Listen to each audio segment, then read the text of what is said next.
Ya, Alhamdulillah kita mendapat sokongan yang kuat daripada pemaju-pemaju swasta di negeri Selangor, termasuk anak-anak syarikat kerajaan negeri. Walaupun perancangan awal kita untuk membina 15,000 unit rumah mampu milik dengan kos tidak melebihi RM250,000. Namun dengan sokongan yang ada pada hari ini, kita yakin kita boleh mencapai sehingga 20,000 unit rumah mampu milik dalam tempoh 3 tahun yang akan datang. I've been victimized by the state government that impose all this kind of unfair condition for the developer.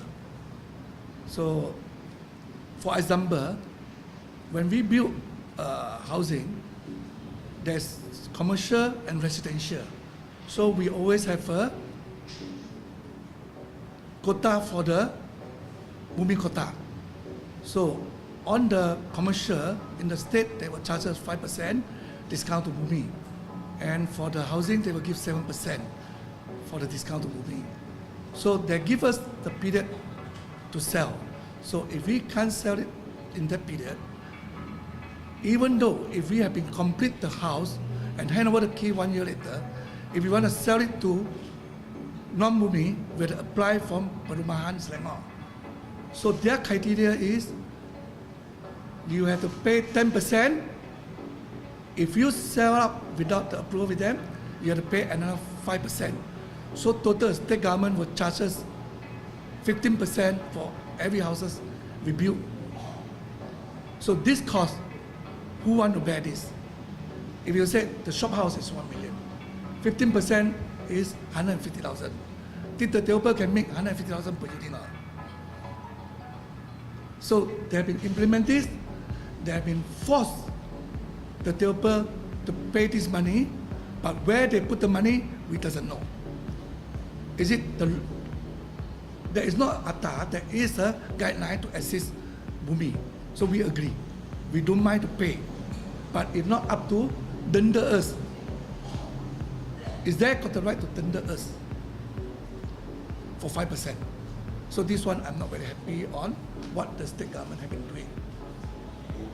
So this has been whole Selangor state, all the developer facing this kind of problem, not only me.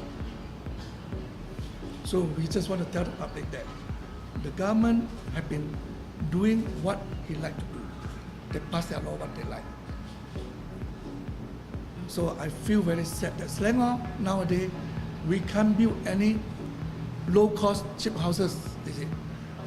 They have been implement certain area, 2 acre, they need you to build the Selangorku, and most of the area 4 acre to 5 acre, they need you to build Selangorku. But right, this kind of Selangorku houses should be built by government, not from the developer. If you came up from the developer, then developer will add in all the cost to the houses. That's why the developer cannot survive in Selangor. And the people want to buy the houses in Selangor, they will buy a very expensive house. Even though, as my understanding, there's only Selangor state. Every house you build, you have to contribute the bubu, $500 each. But no other state have such kind of payment we have to pay. And even though now they implement, ISF had to pay first. But they just force us to pay the IFS. By right, IFS is Improvement Service Fund. Under the guideline is Sumbangan. Sumbangan means donation. It must have a certain project that involved to us that it costs need to improve. Then they have to work out the figure, then ask us to contribute. It's not must build, but that turn it to we must pay ISF before we get approved. So I feel this is a burden to a developer. It shouldn't have this kind of government to stop the development in the state. The state will never go improve.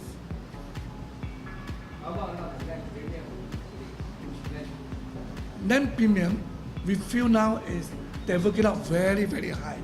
that we are not even thinking to do anymore.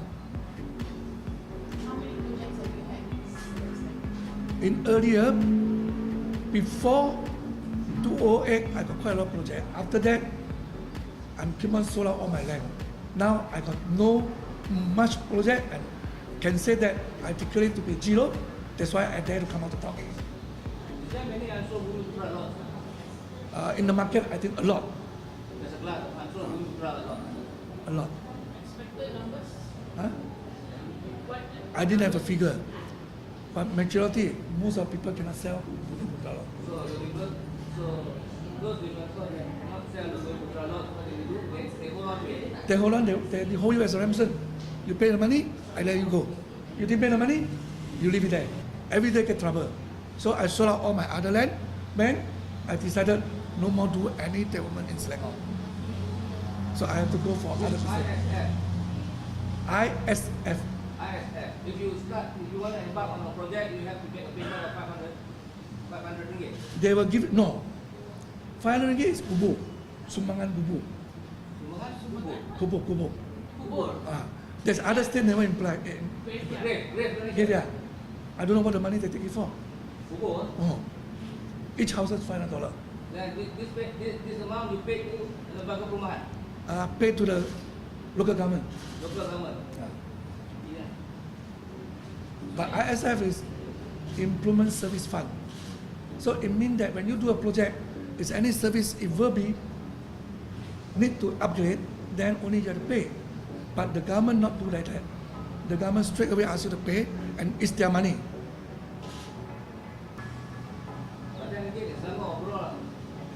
As I look at it, development is progressive. No.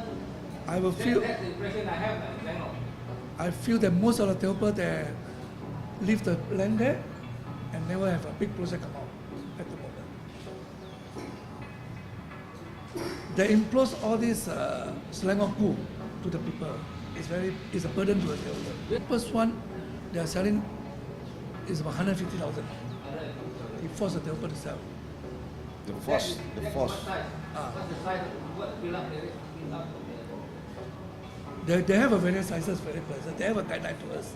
So it means to say that you can still buy a house for 150,000. But they force the developer build the kind of house to sell.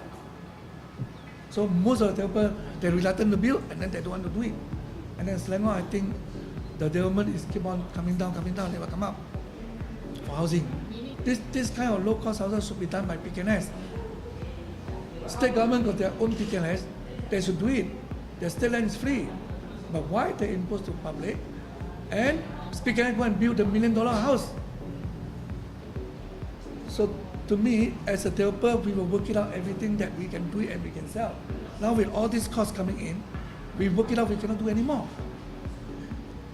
We got no means to survive. And then with all the impose all the costs, all the fees coming in, it's very high nowadays. But this money go to where? Is it serve the purpose to help the Bumi or not? Help the poor Bumi that to get their houses for cheaper. But the money go to the state government. Kalau macam zaman Barisan Nasional dulu, when we impose any developer to build a low cost, medium cost, we charge on the nominal. Let's say kita nakkan 20 ekar to build low cost during Barisan Nasional. So kita charge the developer on the nominal. It's not according to market value of the building. But now yang dia bagi tahu to public, why tak ada rumah kos rendah, di impose 150,000, tetapi the premium tu yang dia charge tu tak sepadan dengan yang nak jual 150,000 to sell 150,000. Yes, yes. Saya dengar melalui KPKT sendiri cuba nak mengesurkan beberapa perkara, umpamanya tanah-tanah kerajaan persekutuan, tetapi nampaknya seperti mana semua orang tahulah, kerajaan negeri tak akan memberikan kerjasama.